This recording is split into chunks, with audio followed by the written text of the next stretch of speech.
Lafa ny fampianarana kosa anisan'ny mampiavaka ny fampianarana eo anivon'ny sekoly GSI ny fanatanteran'ireo mpianatra ny atao hoe fandalinana izay mandrakotra ny 500 isan-jato ny fotoam-pianarana. Ankoatra izay ho maro ihany koa ny tolotra azon'ireo mpianatra maniry anatra eo anivon'ity sekoly ity. 500 isan-jato ny fotoana ianaran'ireo mpianatra amin'ny sekoly ambony eo amin'ny GSI dia natokana hanatanterahana ny fandalinana.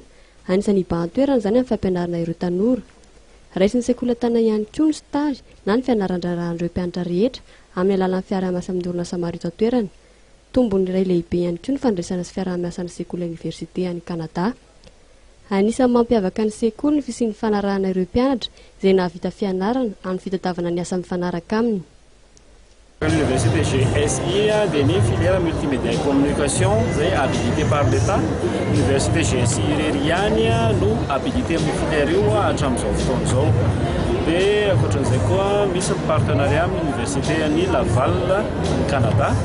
Dia ny fiaraha-miasa amin'ny orinasa marobe izay nahatonga ny filamatra ny hoe GSI un passeport pour l'avenir. Alohan'ny azahoan'ny diplôme moa zany rehefa vita ilay fianarana zany manenjika an'ilay crédit izay araka ilay système LMD izay arahantsika amin'izao fotoana dia manome stage azy ireo izahay ary manahirana kely raha indraindray mbola ny ampianaovana stage ilay mpianatra dia efa tazomin'ireo toeram-piasana satria manana an'ilay traikefa ilaina moa zany hiatrika izany.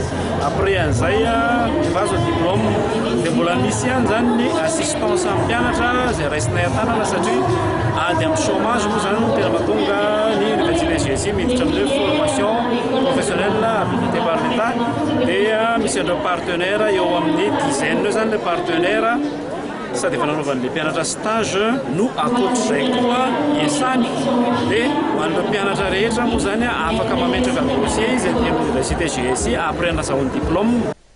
Toerana telo no ahitana ny GSI eto Antananarivo, Analakely, Ambodifilaho ary Antaninarenina. Ka ny 3 novambra izao ny fidirana amin'ny taona voalohany izay ahitana fisampam-pianarana 4: multimédia communication, informatique de gestion, génie de bâtiment travaux publics, management des affaires. Araka ny nambaran'ny filohan'ny sekoly dia manaraka ny rafitra LMD ny fampianarana.